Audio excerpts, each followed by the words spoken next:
Agenda, well, it takes us to the MCG tomorrow night. The size of the clubs and the fan bases of Carlton and Richmond ensures a blockbuster atmosphere, although the trajectory of the two teams, it does have them rather poles apart. The Carlton-Richmond game at the G Thursday night, it feels like it's the first game of the season. Opening round is what it is, but we've always got the opportunity and we've got the privilege to play against a big team on the big stage in round one, so we can't wait to get going. It does feel like footy starts now, doesn't it? You know, we got a great opposition to play against and, you know, the rivalry is real, has been for such a long period of time. We'll always have expectation within our four walls. We've got a winning environment, we want to create a winning environment and we're going out this weekend to try and win. We've got our own expectations, we've obviously got a long-term view, but for right now, in season, we're trying to win every week. We'll play with a lot of spirit this weekend and we can't wait to get started. We're looking forward to it. I mean, all those questions get answered over the next little period of time and, yeah, love to sort of continue to humour about what we're going to do, but the reality is that, you know, as you can tell, we're sort of looking forward to just getting started like you all are. It's not a subtle point, is it? It feels like footy starts now at the MCG with Richmond and Carlton. How young were the Tigers going to be? We pondered as the team landed. Well, they've got 3 debutants, a further 4 players with fewer than 10 games experience and 13 in total under 50. So there are experienced names dotted throughout, but the majority are pretty well newbies. Yeah, and that's symptomatic of where they're at as a footy club, and the Richmond faithful are accepting of that. What they want is spirited performance. I mean, as a season wears on, it becomes hard for sides that are in this stage of their redevelopment. So I just had a look at their percentage. Percentage is a great way to look at it for teams like this. So they started last year in round 1 at 76. They dropped to 59 by round 10. So then it gets a little bit hard. Now, they got back to 63 by the end of the season, but that is the sort of thing that they'll be monitoring through the course of this year. And you go back over the last few years of teams that finished on the bottom. 2023, the Eagles were at 53%. Yep. That's a bad bottom ladder team. Simo will be here shortly. 55% for North in 2022, bad bottom of the ladder team. So I'm not saying Richmond are going to finish on the bottom of the ladder, but they want to get this percentage up around 75, 80% if they can, and a couple of wins might pop up along the way. Carlton side of things, Walsh is there. There's a Camporeale, there's a Silvani for the first time in a long time since near the end of 2023. No Curnow, which was well forecast. They won't have any Newman this year, and Pitnet's out for the time being. So the Blues are at the other end of the spectrum. They've had 2 final series, one where they were meritorious all the way through to a prelim.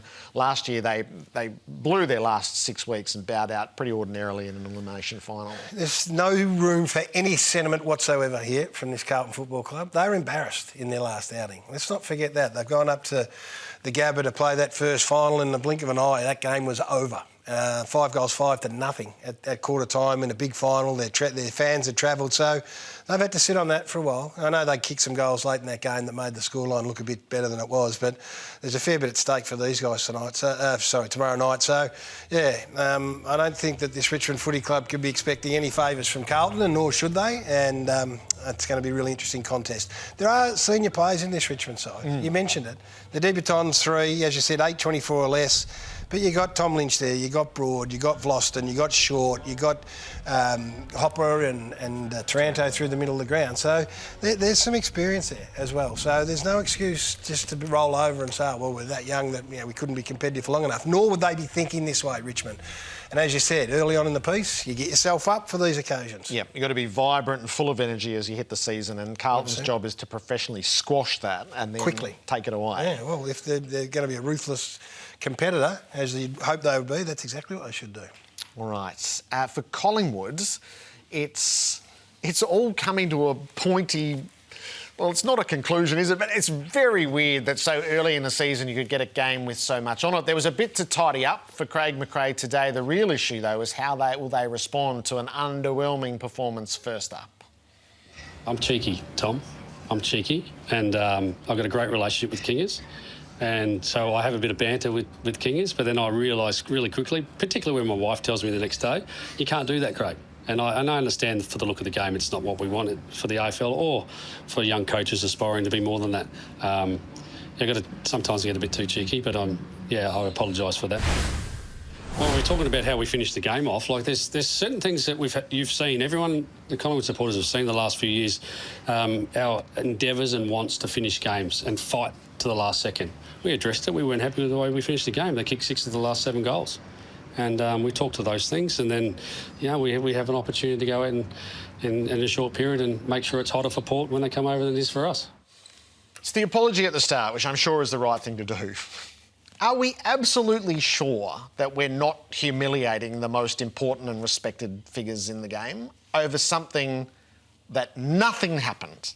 In the end, nothing happened. Apologies like that, I reckon, are take today's example, for premiers who presided over bail systems that hadn't worked. This is a coach with a cheeky exchange that was captured on camera. I just think we are setting the bar so low for what represents any sort of transgression that we're all doomed to fail if this is where we sit at. Your support is admirable for the coaching fraternity. He got asked a question. He chose to apologise. Hopefully he's not asked it again. It has come to light in the past couple of days that he is a bit of a recidivist. And his wife told him to say sorry. So for me, that settles it. But I understand where you're coming from. But I like the way he handled it. I hope the media then respected him not to beat him over the head with it, which I don't think they did in the end. And now we move on.